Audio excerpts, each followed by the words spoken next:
want to focus on the things that have made us good all year long, an intensity that they can't match. And the other thing is the ultimate disrespect is when somebody takes what's yours. And this is our game, so that makes it personal. Dominate on 3. 1, 2, 3, dominate. I need 60 minutes. 60 minutes to me. 60 minutes. No business, no mercy. Nothing but stop, bubble. You got me. We're going to ring the bell. We're going to ring that championship bell. Ding, motherfucking dog.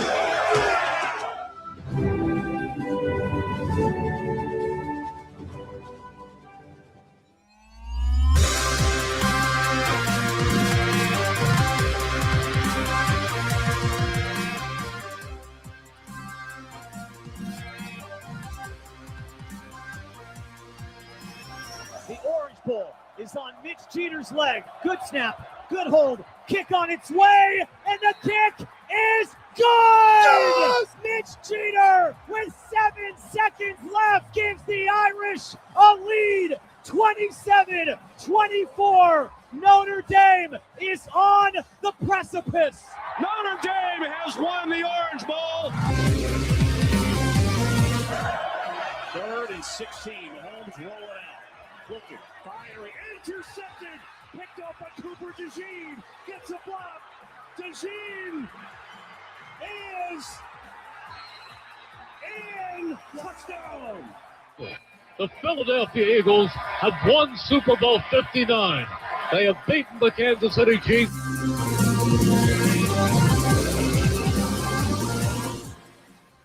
And now, welcome everyone to the Huddle Up Podcast. You are looking live. You are looking live. It is December the 23rd, 2025. We're glad to be back with you for another week Huddle Up Podcast. And we hope you are well, and we hope your Christmas preparations are going well. And if you are missing presents, well, it's probably too late. So just settle in with us, and we will try to get you through the horror of forgetting to get Christmas presents. Make sure you're following along with us all year and all off season long at Huddle Up Podcast on YouTube, Facebook, Blue Sky, TikTok, and Twitter at Huddle Up Podcast Inc. on Instagram, and we're at Huddle Up Inc. on Twitch. You can scan the QR code top right corner of your screen. That will get you to our link tree. That'll get you everything and anything Huddle Up related. You can also grab your merchandise over on the TeePublic store. We've been telling about it for weeks. Don't know if there's any more holiday sales going on, but again, you can do that little IOU deal, as we've been telling you about for the last couple of weeks, because you're not getting it by Christmas at this point, folks. That is custom merchandise printed up for you, so you won't get it in time for Thursday, but maybe you'll get it in time for New Year's if you rush ship it. You know, maybe everybody loves a good New Year's present. So we do have a couple of new items over there. I did add the Christmas logo. You've seen it throughout the month of December. You can get that on a shirt. You can also get we have the Stranger Things shirt over there, so get you ready for the remaining portion of the final season with new episodes dropping this week. So get ready for that. EJ may be joining us. Others may be joining us later on. Me and Sean here to kick off the show, as we've been doing mostly every week here for a while. So, Sean, how we doing this week? Good to be back. Not a bad week off school. So, I was looking forward to some time home with the kids. And after about 4 hours, that was enough. Let's get back to school. What do you say, guys? Like, all right. We've had enough winter break. That's enough of that. But no, we're pretty prepped. Got some wrapping to do. Santa's got to show up. But, everything to this point with my last-minute Dollar Tree run right before this podcast seems to be in swing. So we should be good. And, hey, to the listeners out there, if you haven't gotten that Christmas gift and you're like, shoot, I forgot about Grandma, just do what I would do. Stay up all night, watch all the episodes of Huddle Up from the last year. There you go. And edit together all of the times we make fun of EJ into one montage. Maybe edit some like Christmas lights around it and send it to her email. I feel like that's damn, bring the head cold. Yeah, that's it. Let's just do that. And And if you can make one that has conflicting takes in it from EJ from week to week, I'll buy it. Well, yeah, I mean, there was always this classic too. Yeah, you got all this stuff going. You go what? That's one of my favorite EJ quotes. What? There it is. Gotta get that last word in. Yeah, one of my favorite EJ moments. But yeah, no. Merry Christmas to you, Jim. I don't know if I'll see you. If I'll talk to you right on Christmas. It's usually a whirlwind of a day here with. Usually pretty busy. I know we got a couple different things to do. We're also going to see the Christmas Vacation out here at the local theater in the evening. So usually that's about the time we normally talk. But yeah, Merry Christmas, brother. It's a lot more traditional and social than what my preschool Christmas looks like. So we'll see. Good news is Good news is Santa's bringing tablets this year, so I expect a day of silence. There you go. That's the best gift that you throw can them on there for the afternoon when the football's on, and just there you go. All the tablet time. Well, I don't know if you're going to be able to call, what the conglomeration of games that the NFL has strung together for Christmas Day actual football, but it'll be on nonetheless. There will be a football in play. Football-ish games. They will be holding a football at times. The NBA games might be closer to an NFL football than the actual NFL football game. It's very possible.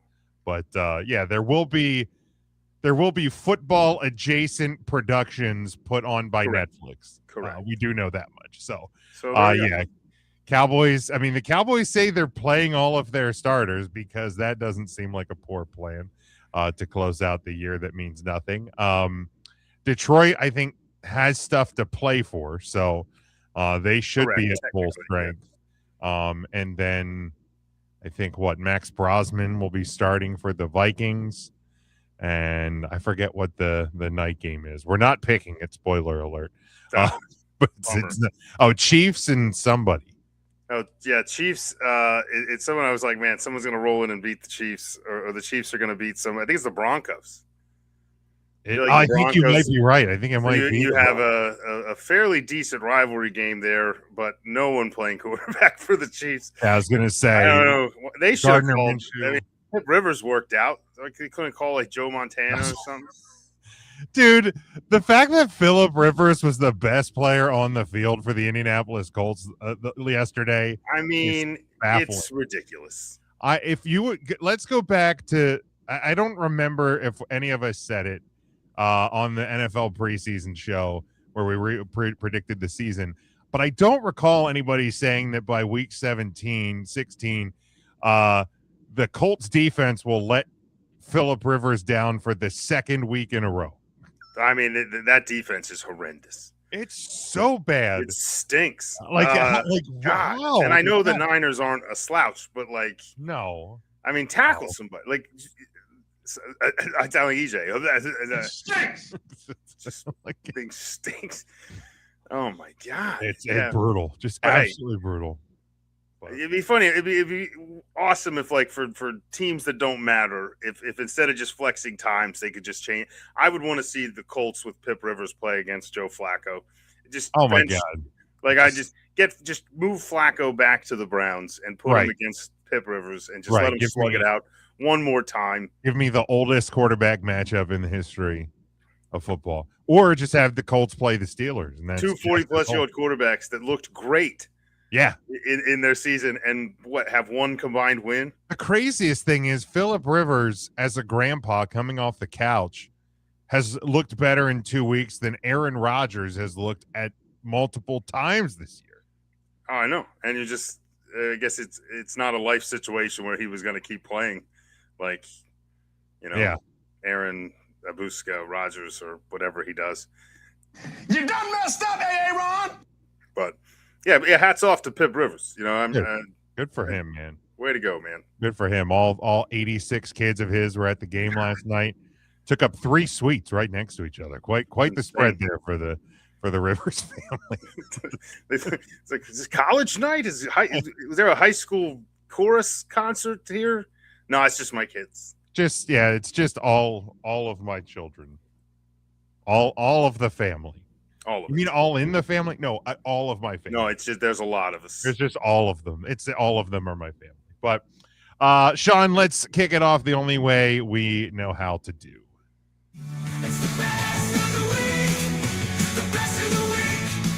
Each week this year, we've been looking back at the week that was and the best from the last week in the world of football. So, Sean, what's your best of the week this week? Best of the week this week goes to kind of a player on a team and that team. I'm going to give my best of the week to DJ Moore and the Chicago Bears. First of all, what a game that was. Ooh. I mean, it's kind of diminished by the fact that you didn't get a full game of Jordan Love. But, I mean, I don't know how much better Jordan Love would have played than Malik Willis. I thought he put on a show. Willis balled out. He looks miles different than he did the last we saw him. Absolutely. Yeah, DJ Moore, and I'm choosing DJ Moore partly because over the last 2 weeks with the Bears on the record, I learned a very interesting stat about DJ Moore that this season on the Chicago Bears, year 3 with the Bears, is the first winning season, the first winning team DJ Moore will play on since his senior year of high school. Oh, my God. His senior year of high school, Imhotep Institute High School went 12-2 in 2014. Oh, my God. He played 3 seasons at Maryland, 3-9, 6-7 got close, 6-7, and 4-8. And since then, a stint with the Panthers got him as close as 7-9 his rookie year. And Playing sucks. Yeah, and now here at 10-4, the first time since Imhotep Institute High School that DJ Moore gets to celebrate a winning season, and he does so in style with one heck of a catch in overtime, 5 catches, 97 yards, and that score on the day. So not a bad showing. And along the lines of the Bears, if you didn't think Caleb Williams had arrived to the NFL to this point, he has now. Right. Just going to put that out Stand there in your wrongness and be wrong and get used to it. That throw was 60 yards in the air over a defender on a dime on a drive where they really only needed a field goal. And he just knew it was there and hit it. It was an unbelievable play. There's a lot of years we've obviously over the course of this show made jokes about who is and who isn't coach of the year as we stare at Brian Dable. But I don't envy the writers who have to figure out that award this year. Jeez. Because you got Mike Vrabel would like a word, Ben Johnson would like a word. There's a lot of guys. The coach in Seattle, whose name is slipping my mind, he would like a word. Like there's so many good coaching candidates. Cohen in Jacksonville would like a word. Yeah, I feel like the coach of the year, Duval. I feel like coach of the year and probably like comeback player of the year. There's times where you're like, well, it's got to be Joe Flacco, right? And then you're like, oh wait, it could be Jonathan Taylor, who like showed up for the first time in a few years. It could, there's so many guys. It can't be Joe. I mean, it can't be Joe Flacco. He literally won the award by beating a guy who died and came back to life. So Joe Flacco can never win that award. He got his. Like he stole his from a formerly known as dead guy. So you can't win that award anymore, Joe Flacco. Sorry. Oh, and if you want, I forgot. I have a back end DJ Moore stat / the Bears suck stat. DJ Moore in his 3rd year with Chicago, has for his receiving yards with the Bears is sitting at 2,994 yards in 3 seasons, which is good enough for 60% of the way to the all-time Bears leading receiving yards. Good Lord. Bears leading receiver all-time, Johnny Morris from 1958 to 1967 had 5,097 yards. That's their all-time leading receiver. We don't get to play this much anymore, but the Bears still suck. The Bears still suck. The Bears still suck. The Bears still suck. I mean, Mike, how bad have the Bears been?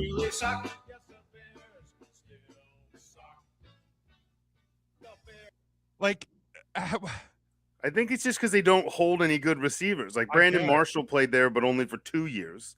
put up Well, 3,500 and I mean, you've been around for 1,000 years, so like you were around since before the forward pass was invented. Alshon Jeffrey played there for 4. He's at 4,500. He's third on the all-time list. Jeez. But man, Mike Ditka, who was a blocking tight end in the early 60s, is 5th on the all-time list. Get your mouth shut. He played for 6 years and had 4,503 yards. Good and is Lord. still to this day, he has more receiving yards than Matt Forte in a Bears. The Bears did they not know that you could throw the football? They must not have got well, there's a lot of snow between South Bend, Indiana, where the forward pass was invented, and Chicago. There's a lot of wind and snow and weather and a-holes. Well, there's that. And there's there's different language. There's a language barrier there. So it's hard. You don't pick up on it. Unreal. My God, how is that even? I can't. That's that. I mean, Jay Cutler stinks, but he could throw the ball. How did he not have? Right? Like they must have just ripped through receivers, and just never had it. This guy sucks. Yep. So there's your Bears suck stat of the week, and but good for DJ Moore. One more time, congrats on the winning season. Congrats on the catch. Congrats on the win, and good luck beating the 49ers this week. Yeah, good. Got some big ones there. I kind of thought about throwing Caleb Williams. 19 to 34, 250 yards, 2 touchdowns. We obviously touched on good him. Day. But for me, like my best of the week, and it's gonna be kind of odd, but USC football alumni, at least some of them, over the last 24, 36 hours. So it was confirmed yesterday that the USC Notre Dame series has come to an end, at least until 2030 at the earliest. We know will be the earliest they can resume it. Basically, per a report by Yahoo Sports, that there was both sides, Notre Dame and USC, were ready to sign off on a new deal. Oh, I had heard, yeah, for the next 2 years. And then basically when USC saw how the college football playoff committee works in the later part of the season, they said, oh, we don't want to take a late season loss to Notre Dame. It was basically the provision that they said. So they backed out of the deal. Wussies. USC claims that it has to do with the memorandum that was signed off by all 18 Big Ten schools, created basically by the SEC and Big Ten commissioners, and the Notre Dame provision about being in the top 12. But I've seen a lot of USC alumni. Keyshawn Johnson was the first that I saw. Petros Papadakis had gone on record and saying it. There's been numerous others that slipped my mind. But putting USC's athletic department, coaching staff, Lincoln Riley, all on blast for basically cowarding out of what is one of the arguably the best rivalries in college football. So credit to those USC alumni who did have the spine to stand up and call it what it is, because Notre Dame was ready to play any point in the season all year. That they've said it in media, they've said it in interviews. Like, look, if USC wants to play us week 1, we'll play week 1. If they want to play in September, figure it out. We'll play in September. Notre Dame personally likes it, especially every other year. They go out to California, rivalry weekend. USC usually comes to South Bend in mid to late October. It's kind of been that way forever. Credit to those people in the USC universe who have speaking up about it, and to all the BYU fans who said Notre Dame was afraid to play you. Surprise, surprise. We'll see you in Provo next year. So would hate to see those things come to roost. It's nice it's nice to see the holiday season when you're able to give gifts to people that have been asking. They keep asking Santa, and Santa comes through. So Merry Christmas, Utah. There you go. We will see you. We will see you next year. But let's dive right in though, Sean. College football Playoff round 1. If we want to call it that, is in the rearview mirror now. I mean, it was something. It was a thing that happened this past weekend. At least they said so. They said so. I saw some of Saturday games because it was on a TV at a house that I was at. I still have not put any postseason college football. Watched some while I was out and about, and while I was waiting for some Saturday NFL, I had part of the Ole Miss game on the patio, just getting the TV warmed up. There you go. But yeah, the results, Friday night, Alabama beats Oklahoma 34-24. On Saturday, Miami beats Texas A&M 10-3 in an offensive struggle. God, what an awful game. Ole Miss beats Tulane 41-10 in a game that wasn't that close. Maybe we did have a bad schedule. And Oregon in the nightcap beats James Madison 51-34. In a game that honestly could have been a lot worse. Oregon pretty much called off the Dogs at halftime when it was 34-3. I've seen a lot of James Madison and G5 truthers out there trying to point at that game of why they belong, and I'm like, let's get serious here, folks. And again, my issue is not with the G5 teams. They did what they were supposed to do. They won their conferences per the setup as we currently have it. They earned their right to get in. I'm not faulting that. I will fault the system that got them there, but I will not fault them for doing their job. I don't, like I said, I don't have a lot of thoughts on the games themselves because I didn't really watch the games. Well, they were trash. I mean, I was able to watch some highlights and I watched some replay footage of a few of them, like more of the Miami A&M game. I was trying to figure out like why was no one scoring, and it didn't look as much like great defenses. They're not good. It was just neither team. We've been saying for a month. It was just neither team was really doing a lot. I mean, and it's more of a shocker for A&M, I think. Yeah, I don't know if they just outthought themselves, but it looked boring. It looked listless. There was no creativity. It was just like, well, maybe that's it. Maybe they listened to our podcast and we're like, well, those Nice boys say these guys are terrible.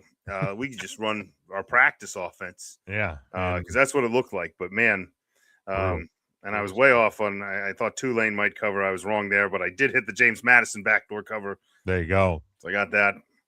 But yeah, I think it was a real rough round of football for the committee, and I got to say, I feel just terrible for them. I love this process so much. It's a shame that when things go right, that the games can go so wrong.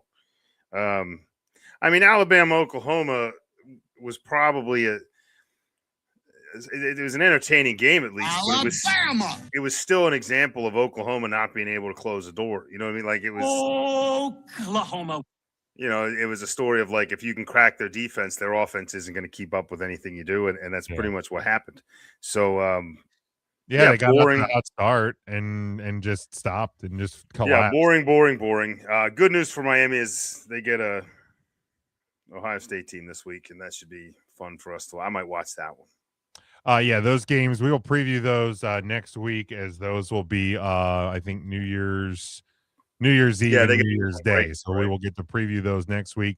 But you know, so I've seen like the big discussion now is you know, we've seen 2 years of a 12-team playoff, and Boise State got in last year. They had the bye because of the mistake in the setup of the original format, and they did nothing against Penn State last year. This year, the G5 teams do even less.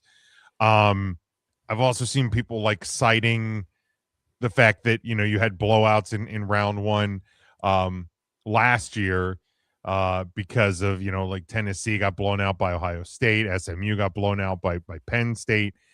And, you know, and they're bringing up questions about like, what do you do about the G5? Is 12 teams too many? Is that? I think the fix to me is staring everybody right in the face. We're not going to see it happen because it will potentially ice out major conference winners. But to me, the answer is simple. You need to have a minimum ranking for a conference champion to get into the bracket. So be it 18, 19, 20. I think 20 should be the lowest. Yeah, 20 would be like probably the number you'd be able to sell to the committee, probably. Yeah. But like, because Tulane was 21st, James Madison was 24th.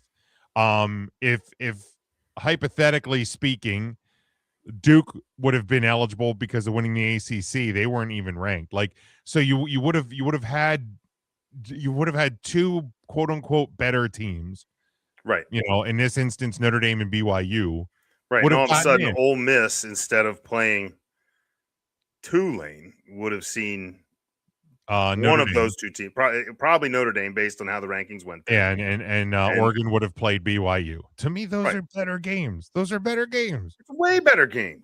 like those are matchups you can sell. Like how do you sell Ole Miss Tulane or Oregon James Madison to and I get James Madison.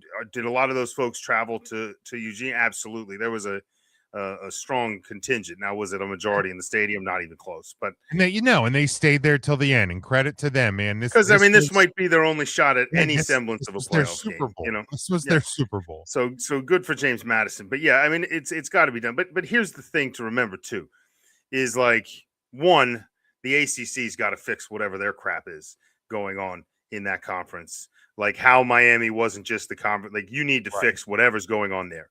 Assuming that gets repaired, this two outside schools thing isn't going to happen every year.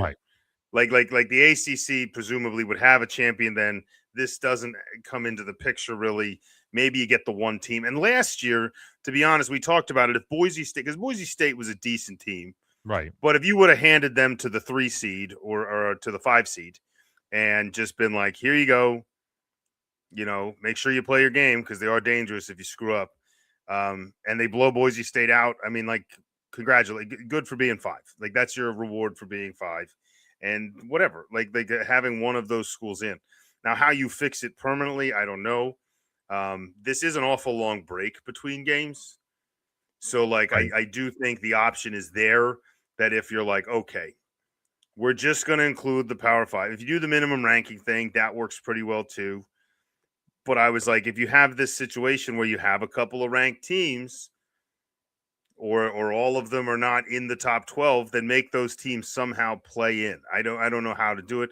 Take your top 2 ranked like this year and be like, you guys are going to play the week after the championship games.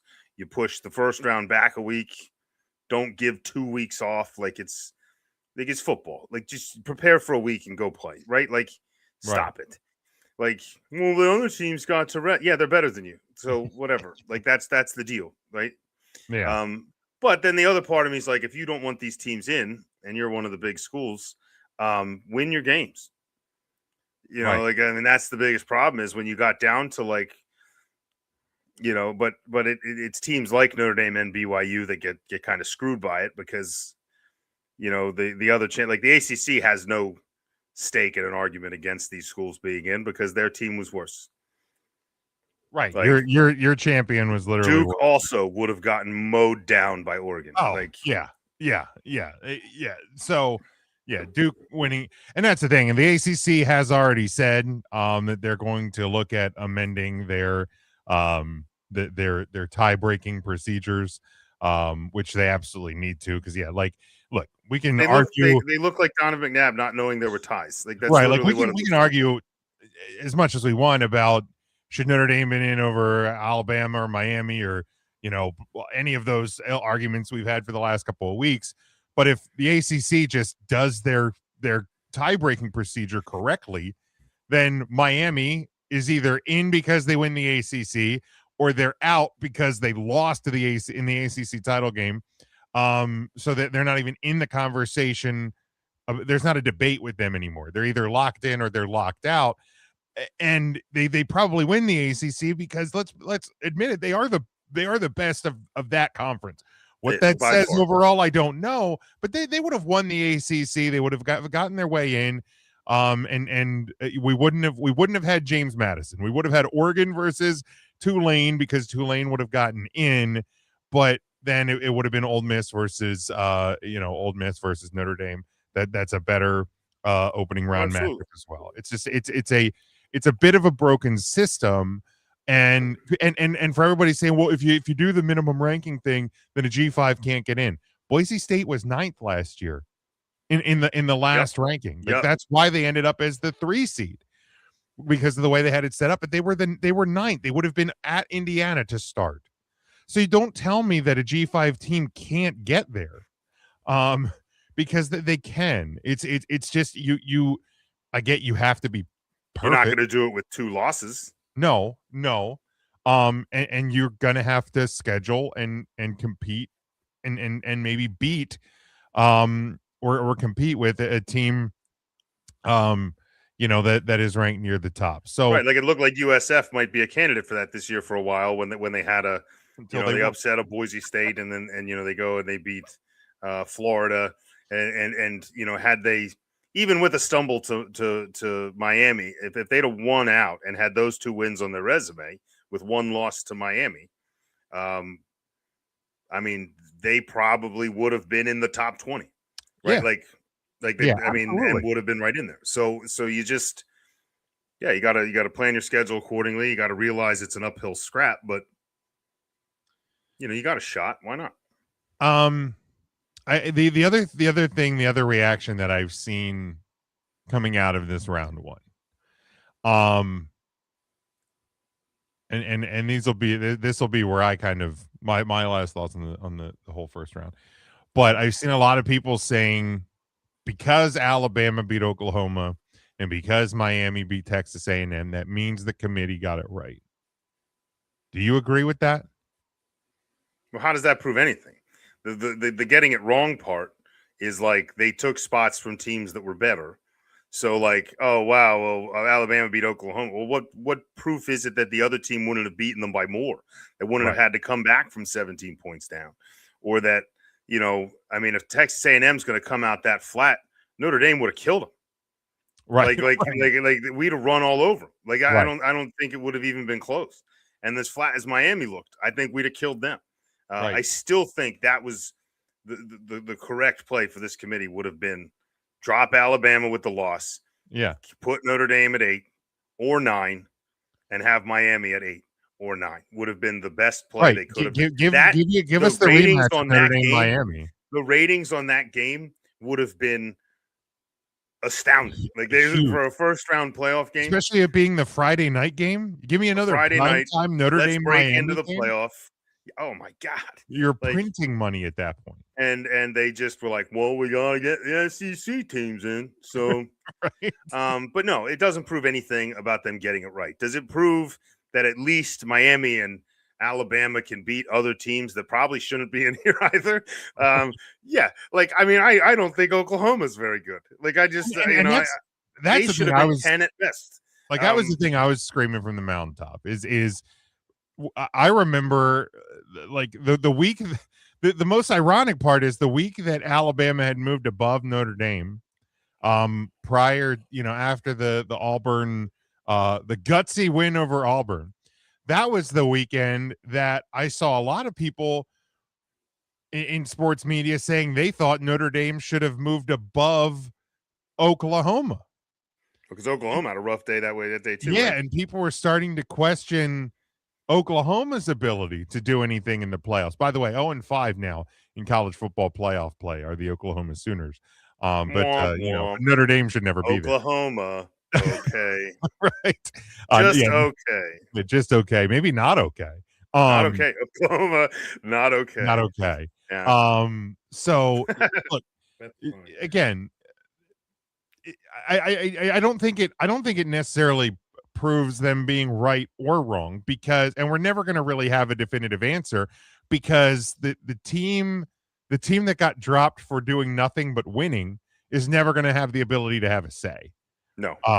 So that's the problem. If bottom line is the people who hate a team from Northern Indiana, are are absolutely going to unequivocally say, see, we told you so. These teams are better. People with a brain and who are fans If of Miami, if A&M came out that flat and Miami put up like 49 points, I'd be like, now, with the fact that Miami won a flat game, the only thing that 10-7 matchup proved is that A&M shit themselves. Exactly. Like, you had a matchup against a team that, like, obviously has a ton of talent. You just got to outplay them because you've played teams this good before. And they didn't prepare. They were underprepared. They were they looked awful. Yeah.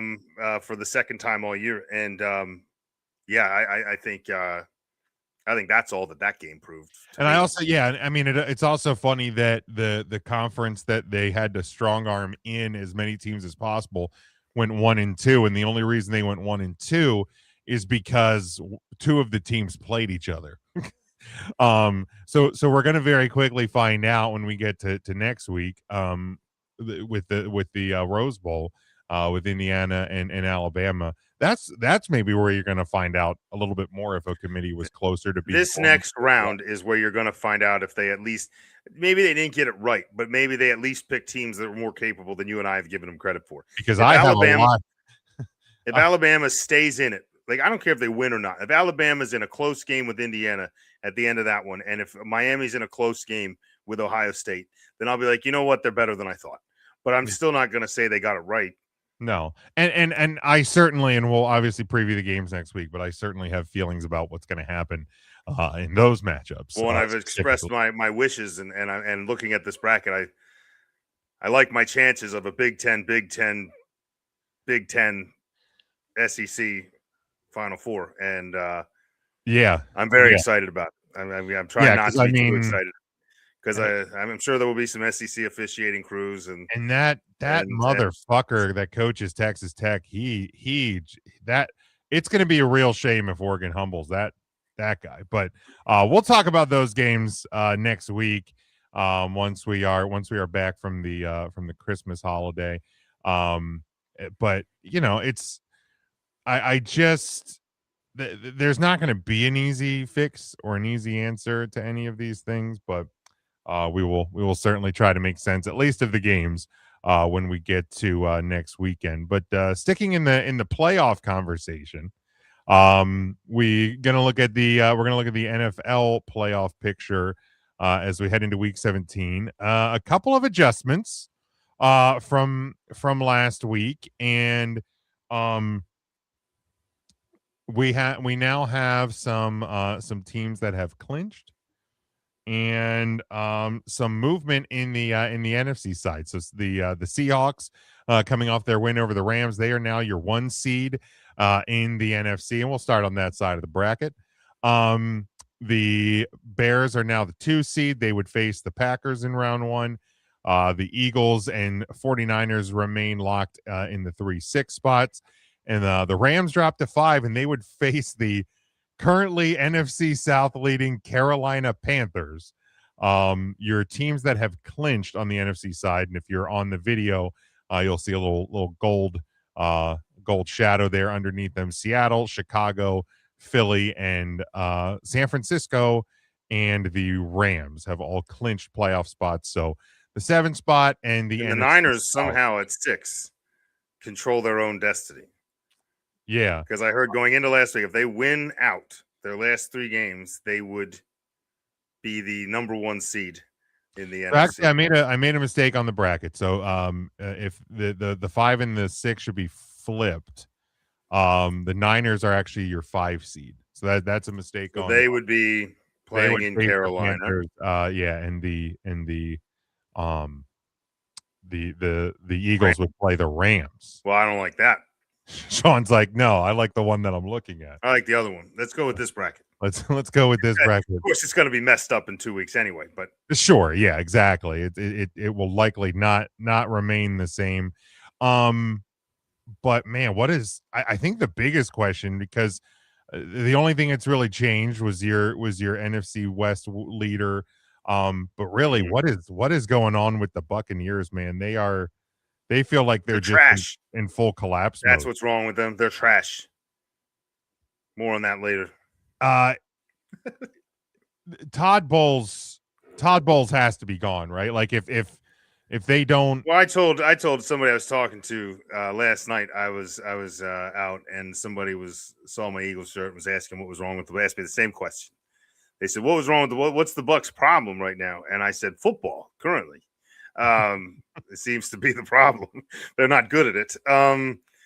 And I asked, I said, like, as a Buccaneers fan, are you actually hoping that you win this game and the Panthers lose and you go to the playoffs? And he's like, heck yeah, playoffs. We have a shot. I'm like, do you honestly think that? Do you honestly think that, like, if we get in any given Sunday, baby, like, I get it. There's a percent there. Yes. I mean, you could host the Rams and host Rams. Maybe host Matt Stafford forgets where the stadium is and doesn't show up. And you get a much easier matchup. What are you hoping for in a matchup against the Rams right now, home or away? I told him, I said, in my opinion, I think if you're tired of Todd Bowles and you're tired of this coaching staff and you think it's stale and boring, which it is, it's all boring. I was like, then you need them to lose. Right. Or at the very least, Carolina to win and just hold you off. Right. Like just let's stop this charade. Right. Win out. But see, dude, but the Panthers almost screwed themselves. They had a Saints game and they lost too. I know. The Red Hot Saints, more on that later.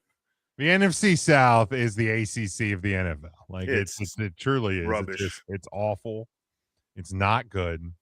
And we just it's not great, Bob. But yeah, it's like Buzz's girlfriend. Woof. Woof. All right, looking at the AFC side, Denver's still up top.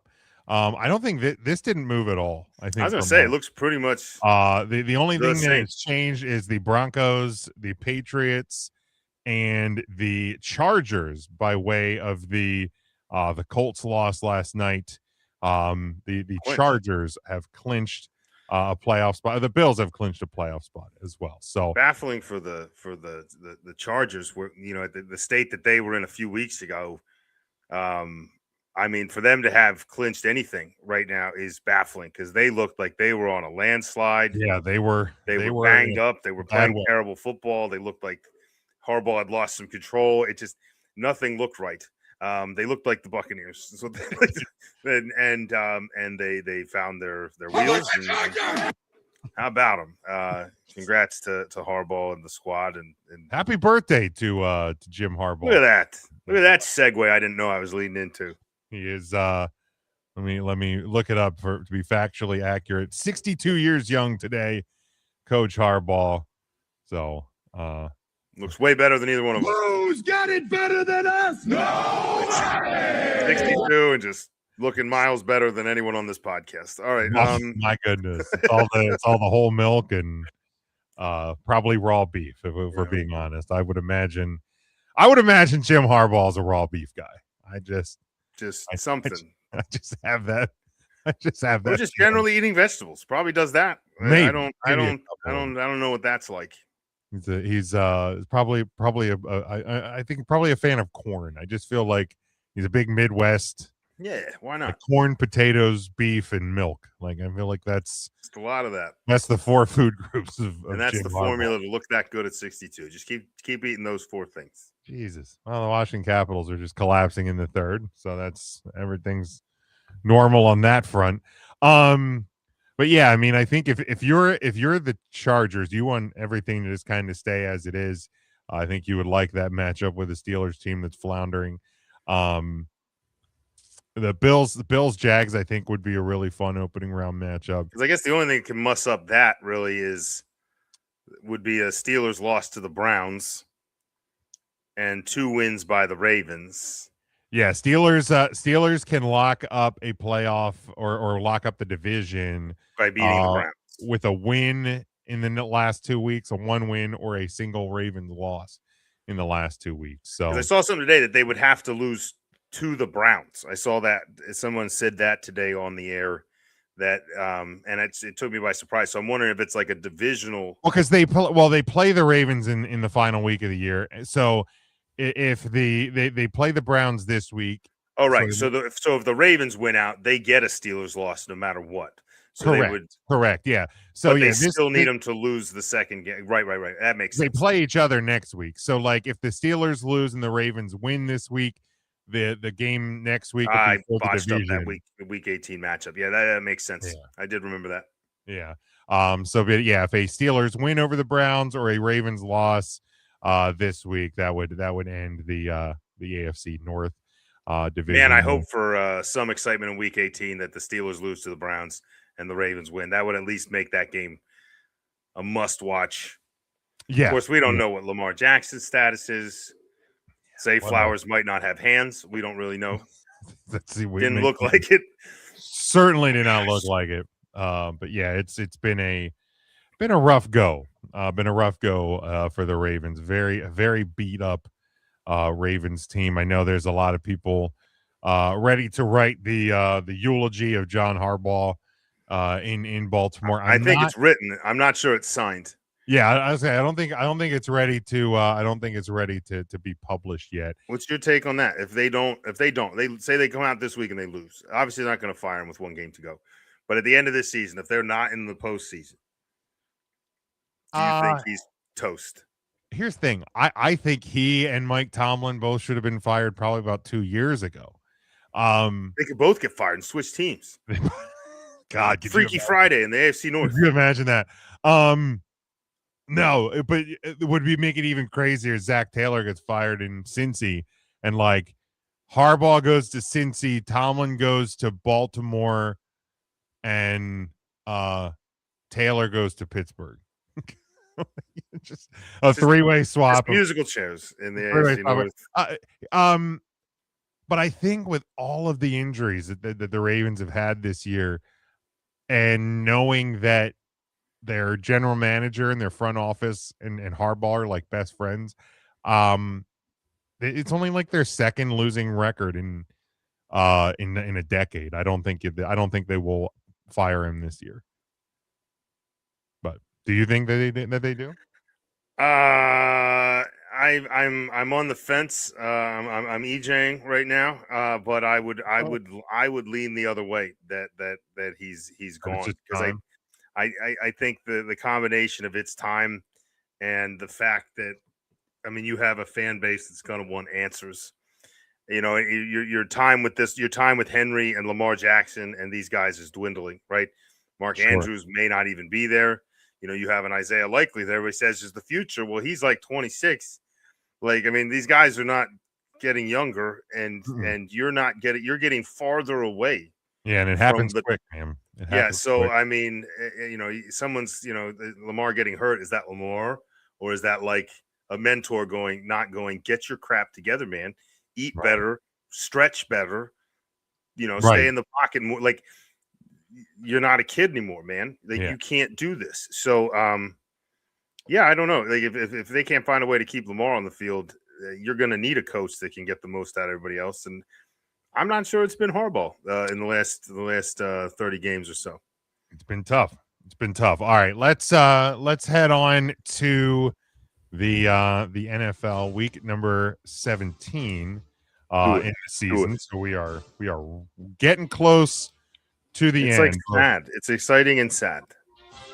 Yeah, I mean, I'm excited for what my Chargers can do, but otherwise it's felt like a rough and weird year. Like, not even just like the NFL's drunk, but like injuries to key players, and it's been a tough year. Good thing they changed that kickoff rule. Really saved a lot of folks. Yeah, they sure did.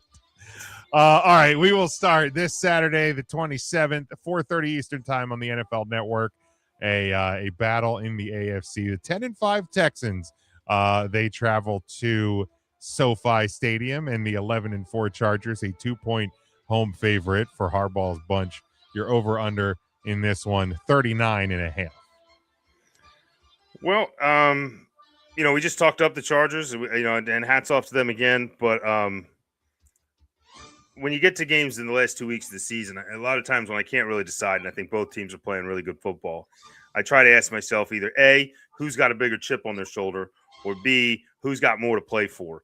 And right now, I think the answer to question 2 is probably the Houston Texans. This is a team that can still catch the Jacksonville Jaguars.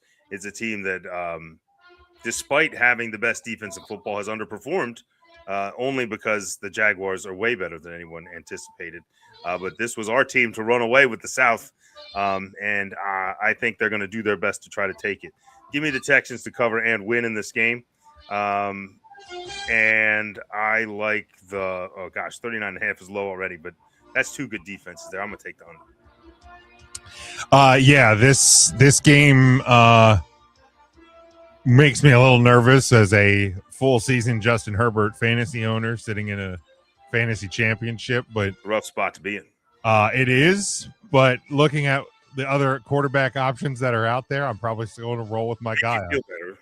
I have changed all going forward. I'm only playing if a player's playing well and they're playing at the peak of I don't care who they're playing against, because I sat Trevor Lawrence against the Denver Broncos in a must-win playoff matchup because I was afraid of the Denver Broncos. Yeah. And you saw what happened there. CJ Stroud was the choice, by the way. 11 points versus 48. Not great. Not great. Yeah, I'm going to roll with my guy. I put my trust in Justin Herbert. I'm gonna keep rolling with him, and for that and maybe that reason alone, I am picking the Chargers to win on Saturday because I need it more. So it's Harbaugh's birthday week. It's Christmas. It's Herbert. He loves himself from Justin Herbert. Let's bring home another win, and maybe depending what happens, albeit in the Broncos Chiefs game, you might get the inside track to the NFC or the AFC West. If you're the Chargers going into the last week of the season. So still plenty to play for Harbaugh's guys. So give me the Chargers to win and to cover. And also hopefully for my fantasy sake, I will take the over in this one. All right, let's move to Sunday. The starting at 1:00 Eastern time on CBS, a game that shockingly actually has playoff implications. The 12-3 Seattle Seahawks, 7.5-point road favorite at the 8-7 Carolina Panthers. Your over/under is 42.5. Oh, Sam Darnold, the anomaly that is. It's Russian roulette out there. You know, there's 5 goes in waves in the same game. It's not even week to week anymore. 5 good Darnolds and 1 terrible one. You just spin it. Oh, it's unbelievable. Having said that, the Buccaneers aren't good, but neither are the Panthers. I think the Panthers, in my opinion, are playing better football than the Buccaneers, and so rightfully so are ahead of them in the standings. But this Seattle team just beat the Rams. Like this is not them. This is the Panthers. I'm going to take the Seahawks clearly to win. I'm just debating whether I like them to cover. Cover it. I think the Panthers lose.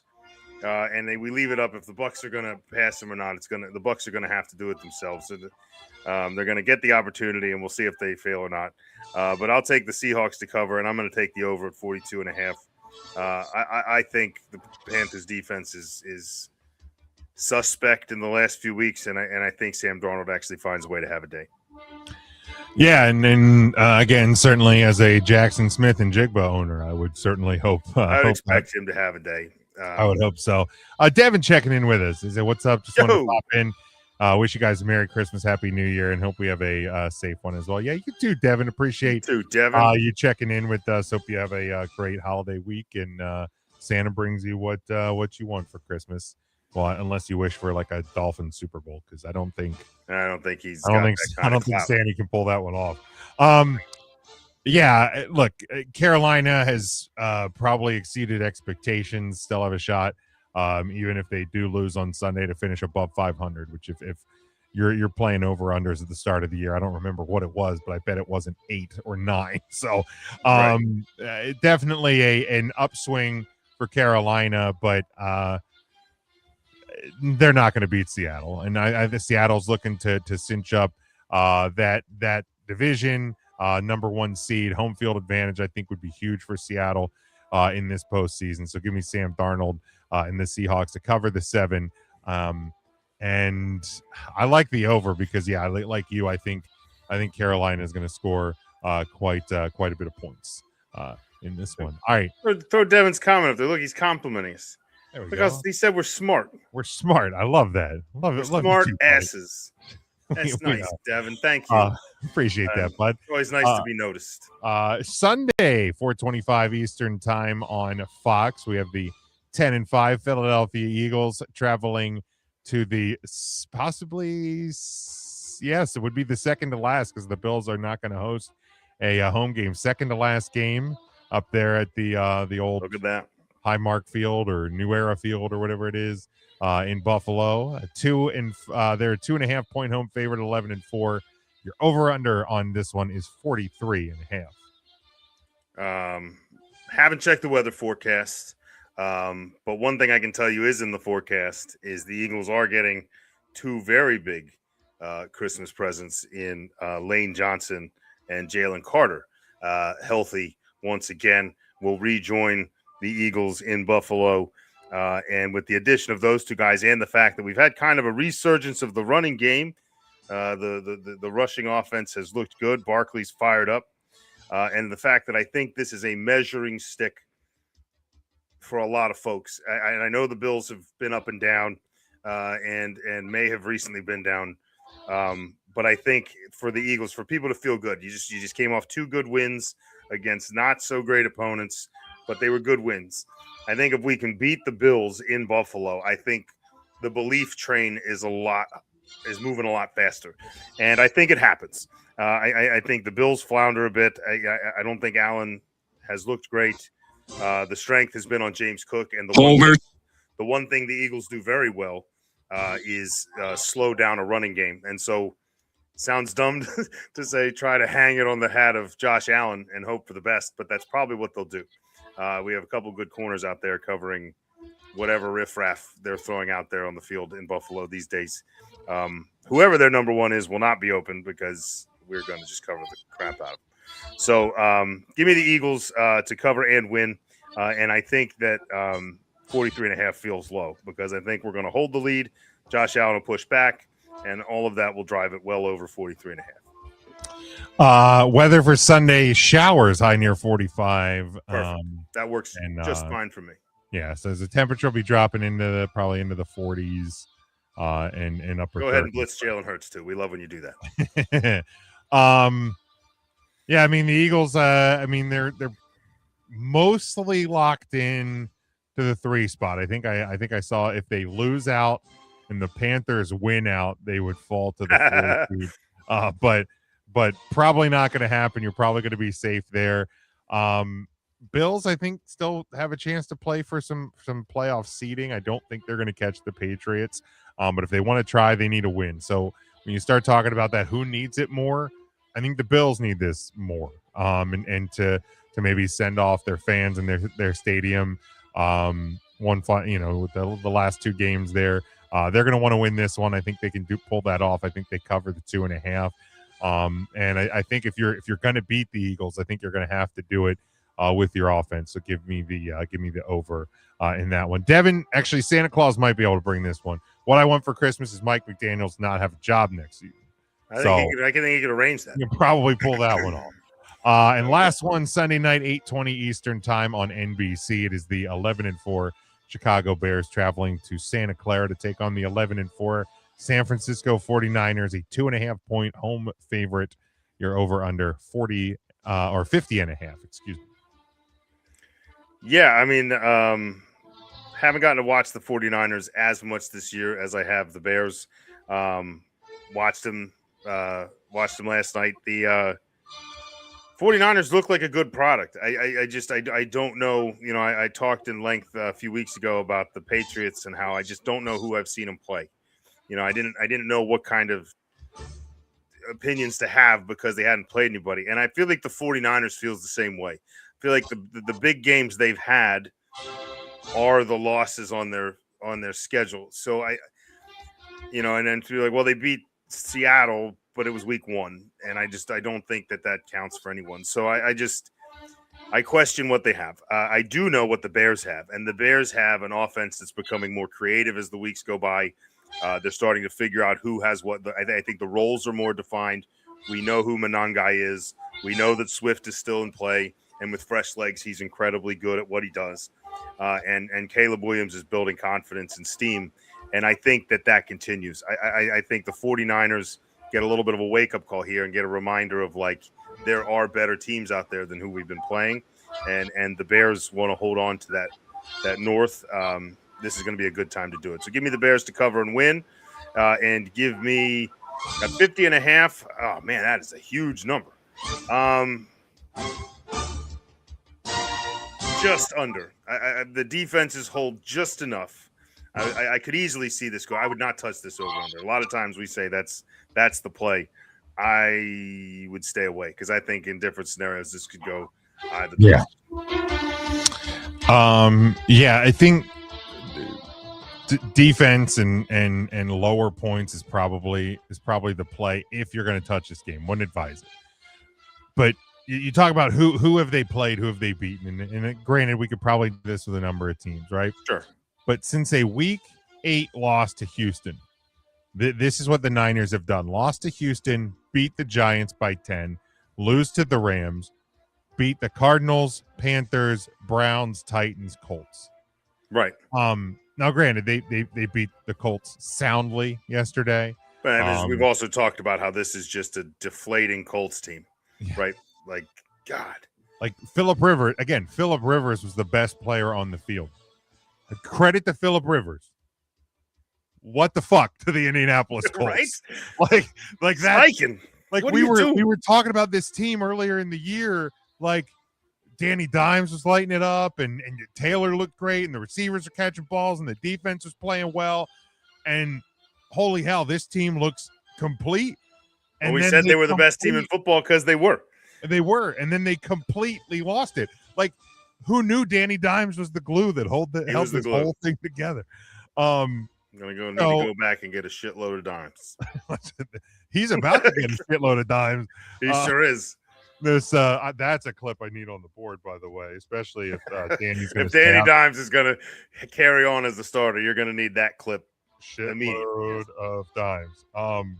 Check. Got it. All that said, and it's not to totally discredit the 49ers with the injuries and the Ayuk stuff. Like, I mean, this team's had the potential to teeter and fall off the cliff, right? I'd be curious to see how many different sets of top 3 receivers they've started throughout the year. It's astounding. But that said, I like the Chicago Bears more here. I think the Bears are just like you said. They just are clicking on a different level. Amazing what can happen when adults are in the room leading this team, and they're feeling it. They love what they do. They don't seem to get phased going into challenging environments. So they're going to walk right into Santa Clara and not blink. And I think they're going to come out on top. But like I said, I would take the under. 50.5 seems like a lot of points with these two squads. So that is where we will leave week number 17, and we'll see with all of the playoff spots and things kind of getting hashed out already and all of that. I'll see what we can come up with for next week. Like we said, maybe we get a Ravens Steelers matchup for all the marbles, but we'll see what you can always do like a trash bowl. Like if it's really maybe if it's real bad, we'll just do the worst of the worst. I like that. Yeah, there's 2 teams in our bottom 5s that are playing each other. We go with that. I like that. All right, so let's move to the power rankings as we do each and every week. We look at the top 10, the bottom 5. Sean, who is your bottom 5 this week? Bottom 5. I believe my 28 is a new team in the bottom 5 because I've got a Titans team that graduated. Congratulations, Tennessee. Congrats. They look. I don't want to say they look good, but they look serviceable. The Cardinals do not. So the Cardinals have arrived in the bottom 5. 28 is the Arizona Cardinals. 29 the New York goddamn Jets. The 30 is the Browns. The Raiders at 31, pushing for 32. Jets. There's ever been a team pushing to be worst in the league. The Raiders and the Giants are fighting it out right now. But the Browns are like, not so fast. We have Shadur. Not so fast, my friend. But we'll stick with the division rival, the New York Giants. We'll keep them at the bottom because F them. Yeah, so EJ's bottom 5. This may be the most shocking moment of the entire season. 28 Titans, 29 those Jets. The goddamn Jets. Number 30 in EJ's bottom 5, the Kansas City Chiefs. Nobody is more shocked than everybody on this panel. It's been the world's longest course correction, but he has finally arrived. He has Raiders at 31, Giants at 32. Mike has the Dolphins at 28. Sorry, Devin. He has the goddamn Jets at 29. He also has the Chiefs at 30, Browns 31, and Raiders 32. Giants still hold at 28 for me. Titans move up into the 29 spot. Browns move up to the 30 spot because the Jets collapsing and the Raiders collapsing even further on the list for me. And it's brutal. All these teams look terrible. It's absolutely brutal. They all stink. Sean, who is your top 10 this week? Let's take a look at the 10. As kind of an FU to everybody, and the fact that there could be one of 5 teams in the 10 spot. I'm going to go with the hottest team. Joe Buck yourself. The hottest team in football, the New Orleans Saints, coming in at number 10 as an FU to everybody else. Truth is, this is probably just the 49ers, but I still don't trust them. But this is the New Orleans Saints getting a hey, good job on your 3 wins from me. Then I got the Texans at 9. I got the Eagles at 8. Chargers in their playoff clinch at number 7. The Rams slide a bit to number 6. Broncos also moving south just a little to number 5. The Patriots. The Denver Broncos. There they are. Patriots coming in at number 4. Very AFC heavy top of the rankings here. Well, we got the Seahawks pulling number 3, holding the NFC's weight. And the Bears at number 1, but the Jaguars have moved into that 2 spot after a very impressive day of football on Sunday. EJ, and man, boy, I wish he was here to talk about these because I have questions. Texans 10, Jaguars 9, 49ers 8, Eagles 7, Bills 6, Patriots 5, Broncos 4, Chargers 3, Seahawks 2, and the Rams stay at 1 despite a loss to the Seattle Seahawks. We'll talk about that. Mike has Packers 10, Texans 9, Jaguars 8, Chargers 7, Rams 6, Niners 5, Bears 4, Broncos 3, Patriots 2. Wait, does he have the Broncos? I think he means Seahawks maybe at 1. This might be an error on me. Let me pull up Mike's rankings as they were submitted. Seahawks at 1. That's gotcha. That one's on me. Seahawks at 1. Sorry, Mike, for getting the graphic wrong. We'll have to fire that graphics guy. He's made a couple of mistakes this week. The worst. For me, I have Bills 10, Packers 9, Chargers 8, Eagles 7, Patriots 6, Jaguars 5, Broncos 4, Rams 3, Seahawks 2, and the Chicago Bears are my new number 1 this week. Jason asks, and I believe Jason is a 49ers fan, asks, why are the Niners not in our top 10s? Because F them, that's why. Personally, I still don't really believe in them. I don't know if you were with us a couple minutes ago. We previewed the Bears Niners game. They haven't really beaten anyone good over the past. And typically going into a game like that against the Bears, like where I'm like, okay, this team's going to get a chance to prove it. And if they beat the Bears, do they end up in my 10 next week? Yeah, probably. They've been in and out. They will be in line if they win this week. They've been in and out of mine. Sometimes they fall when they win because other teams win better games, or this bottom 4 teams, like 7 through 10, could be one of. I mean, there's 4 spots there for what could be like 8 teams, I think. And depending on the week, I shuffle them, but. Yeah, I just, it's like I said, I usually go back into the schedule. No, they would not be number 1. Sorry, Jason. I see he just posted if they beat the Bears, number 1. Stop that. That's ludicrous. They would still be in the Niners beat the Seahawks in week 1. Right. Right. And it was like a. Are you the college football playoff committee for stepped, caring that hard about capping that? It was like Darnold was driving to win the game and like stepped on his own player's leg and like fumbled the football or something, if I remember correctly. Like it was like, and could that have just not been a comeback anyway, I suppose. But it was like a weird ending to a weird game. But yeah, they got him. So good for them. The Seahawks weren't really rolling until I think like week 4. There's 6-11-4 teams. The Niners are the worst of the 6. Like, yeah, bottom 2. Yeah, I'd say of them, they were probably like there's 5 lost teams that I think are better than the 49ers. Yeah. Literally, we just said over the last 8 weeks, the Niners have a ton of talent. Like, don't get me, they have talented players. I don't think a lot of it is at the quarterback position. It's nice that they paid Christian McCaffrey twice and just paid Christian McCaffrey and a quarterback for Christian McCaffrey. That's cute. But Brock Purdy is good. I don't think he's great. I think with some of the safety blankets go away, it's not. But yeah, they beat the Rams in week 5. They also lost to the Rams 4 weeks ago, 42-26. Right. It was a pretty rough showing. So it's convenient. I mean, maybe that's in the next message. It's a swap. And the injuries, like one of those injuries to Brock Purdy, I talked about it the whole way through, that when Brock Purdy wasn't in there, they were just they have the same guy. Mac Jones is cheaper. Brock Purdy. He's the same guy. He might even have better touch on his football. I like Mac Jones a lot. And don't get me wrong, I think if you're unsure about the guy you just paid a ton of money to, that was a brilliant signing for them.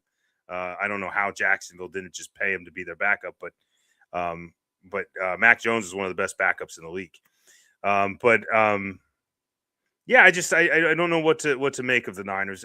Do they have enough talent to beat any of these teams on our top 10s? I mean, yeah, I think, when you're talking a top 15, they would definitely be there. And like I said, they are probably, if you were listening, instead of just typing, I said that the Niners are probably number 10.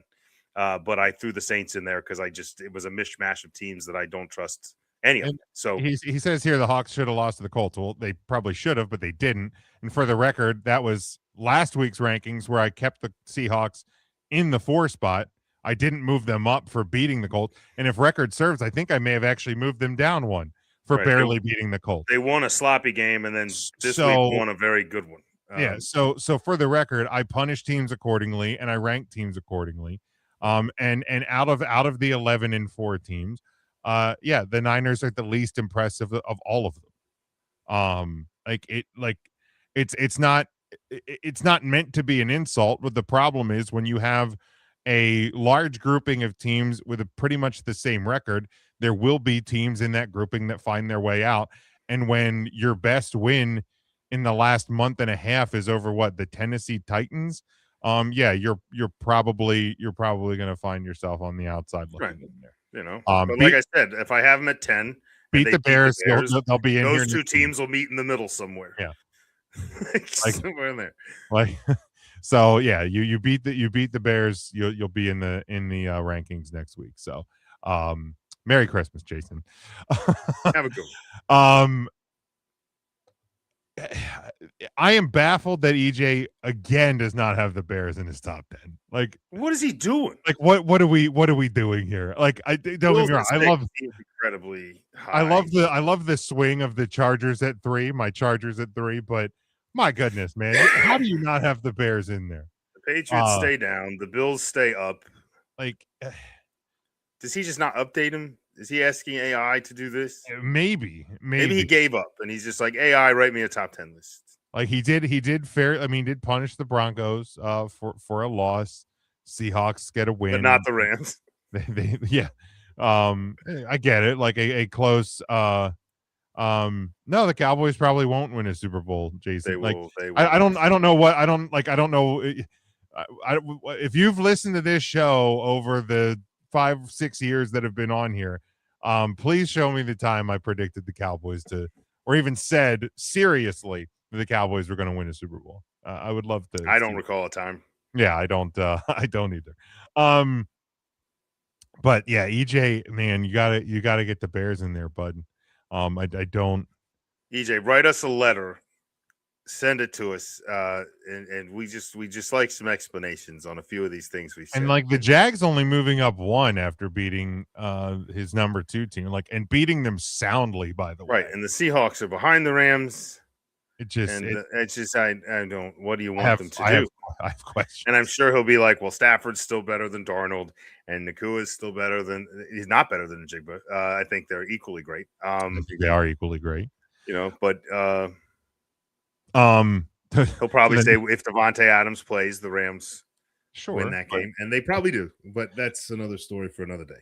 Going back, not to get back on this 49ers train, but I feel like Mike having them at 5 is worse than us having them out of our top 10. I mean, there are things to like about the Niners. If you're focusing on the good, I suppose. The good, and you're like, okay, McCaffrey looks great. The defense looks healthy. Bethune was great. Thank you, Bethune, by the way. I needed 9.5 points out of Bethune, and tackles crushed that. So it was an excellent last 5 minutes for Bethune. So that guy's exciting. Good for him.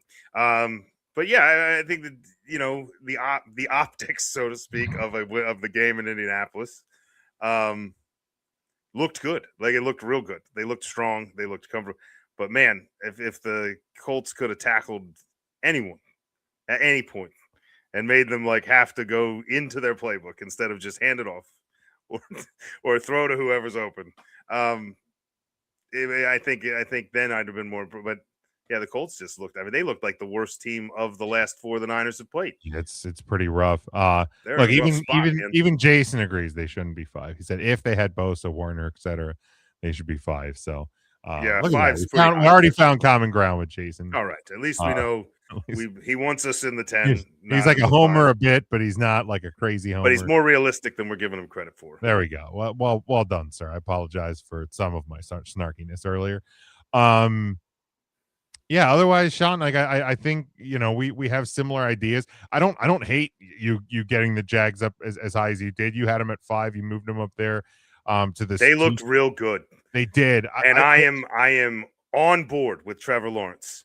Trevor Lawrence, I mentioned earlier, benched him in fear that do not bench him for any reason. No, he is playing with a fury, and whether it's the coach down there that has finally fixed the situation, or it's just riding a wave of confidence, whatever's going on there. The addition of Jacoby Myers to the other side opposite BTJ. And the emergence of Parker Washington. That's been a huge story this year. But that trade for Jacoby Myers looks to be one of the best in season trades. It's phenomenal. It's a safety blanket. It's a guy that, and now you can let BTJ just run the big chunk routes. I think the Jaguars are legit. I could see them being someone I wouldn't want to play in the first round of the playoffs. For sure. Or any round for that. Jason says they'll choke in the playoffs just like the Bucks. Well, the funny thing is the Bucks probably won't make. Bucks probably won't be there. So that's that's an incorrect statement. They won't choke in the playoffs. Yeah, I probably could have moved him up higher. It just felt and maybe I probably should have put him over the Broncos. Do I really think the Jaguars are better than the Seahawks, Patriots? I mean, Patriots maybe. I still don't know what to make of them 100%. Love Drake May. Love parts of the Patriots. Don't really know.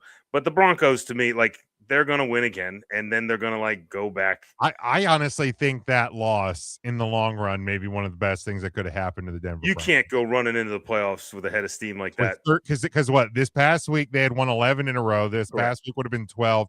If you don't lose again, you'd be going in there with a 14-game winning streak, and you got a bye week. That would have been tough. So and here's the thing, like, I know, like, it's all those old cliches, like you learn more from a loss than you do a win, but like I think really in the long run, this loss kind of getting a reset, just a little slap in the face, a little reminder, it's reality check. It's reality check that, like, oh, we're not invincible, and I think you always know that, but you start to build it inside that, like, maybe you are, but I think the Broncos will be just fine. They still have one of the, like, 3 deepest rosters in the league, so they'll be fine. Yeah, they are. They're a great team. A lot of those out there. Sean, any other thoughts on the power rankings? No, I'm good. All right, well then we will wrap it up the only way that we know how going into Christmas here. You better lock it up. You better lock it up. No, you lock it up. You lock it up. Lock it up. Lock it up. All right, looking ahead to the week that will be in the world of football. Sean, what will happen this weekend? I'm going to have some fun with it because I think there's some really bad football. Like there's a lot of easy locks you could take. Like there's some bad teams playing against. I mean, saying the Lions are going to get things right would be a pretty not so gutsy play against a Vikings team with basically you at quarterback. I'm going to go out on a fun limb, and I'm going to tick off any of the kids that listen to this podcast. The Tampa Bay Buccaneers stroll in to Miami to play the Dolphins with the hopes of catching the Carolina Panthers. And no matter what Carolina does, it's not going to work because the Miami Dolphins will win the battle of East versus West in the state of Florida. The Miami Dolphins will run all over the Buccaneers and expect a big day from the tight ends and anyone who wants to cross the middle of the field where the Buccaneers seem to have forgotten that there's still football field between the hash marks. The Dolphins are very good at the two things that the Buccaneers defense does worse. Give me the Dolphins as a lock in Miami. Lock it up. There we go. Yeah, I have a couple different ones. We already kind of predicted a Steelers loss. I'm gonna knock that one away. My Los Angeles Chargers are going to move into first place, or have a chance at first place. Let me double check. Let me double check my standings here to make sure I'm not totally crazy. Now with a win, mostly crazy. With a win, over the Texans, and a Christmas Day shock of Chris Oladokun getting his first win as your Kansas City Chiefs quarterback. The Chiefs beat the Broncos, and the Chargers with a Saturday night win, fresh off of his 63rd birthday. Jim Harbaugh's bunch will be your new AFC West leader going into out of your mind. Going into the final week. I'm with Jason on his most recent comment at this point. And that is what, and I did. It's going to set up the perfect matchup for the Broncos and the Chargers week 18 because you're drinking bad eggnog. He's probably talking to me, but it works for that. Works for both of us. So Chargers going into week 18 will be your lock it up. Which the funny thing is that they both just win. You can't even pronounce that quarterback's name. A lot of bullshit in that prediction right there. The funny thing is they both just win this weekend. Then the matchup in week 18 is for the division anyway. Right. So what? So you have two lock it ups. You have those crazy things happening, but also just the Chargers catching the Broncos. It's pretty much where you're at. All right. There's only one that can have it better than us. Future us. That's future us. That is future us. That's the only ones that can have it better. Oh my God. Than us. There's a lot of missteps there, but it's okay.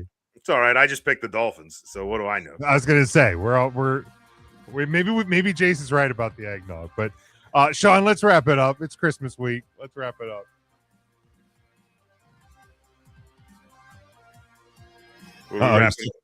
Yeah, wrap it up. All right. If you want to follow me, you can follow me on the Twitter at Sean Shine State. You can also follow me watching the birds, especially watching Jordan Davis this week, trying to maybe play with a little chip on his shoulder, not getting that Pro Bowl nod, complete snub, but a competitor. Great season for him. So I'll watch him to have a big day. So you'll be following me, following Jordan Davis. Otherwise, just have yourselves a Merry Christmas. Be safe out there, whatever holiday you celebrate, or if you don't, be safe either way. And just try to be nice. People trying a lot of things, a lot of pressure. There's a lot of people under a lot of stress. Try to be nice. Ask how people are doing. Make sure you show a little caring attitude towards others. But other than that, go Birds. Yeah, it's a good message, man. I hope everybody does have a good holiday, no matter how you celebrate. Celebrate safely, celebrate happily, no matter what holiday you do participate in. We appreciate your support now all season long, obviously all in fun. Jason, Devin, anybody who comments, and we've had a lot of support this year on the YouTube channel and everything, so we appreciate that. If you want to follow along with us, scan the QR code, top right corner of your screen. That'll get you to our link tree, and there you'll find our YouTube channel, podcast channels, social media, all of that, our TeePublic store. Go ahead and grab something over there. But Huddle Up Podcast, kind of across the board in most places, podcast channels. Give us a subscribe. YouTube as well. We're getting a ton of support and feedback and comments and everything over there. So certainly do appreciate that. Very thankful for everybody here. We'll be back again next Tuesday to wrap up the look ahead to the college football playoff second round. Look at the final week of the NFL season. So still plenty to do here on this season of Huddle Up Podcast. Until then, stay safe, stay smart, and as always, go for the win.